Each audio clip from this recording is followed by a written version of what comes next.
ঢাকায় এখন hot topic কি? ভাইরাল টপিক এখন কেক।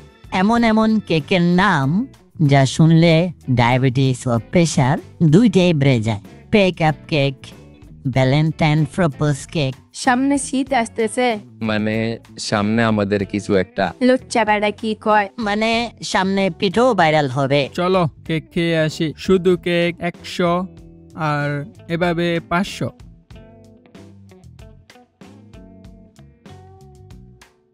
ডাটাটা ওপেন করতেই your friend posted a photo. Viral cake 100 with TikTok pose. Order করেছি, টিকটক করে পাঠা।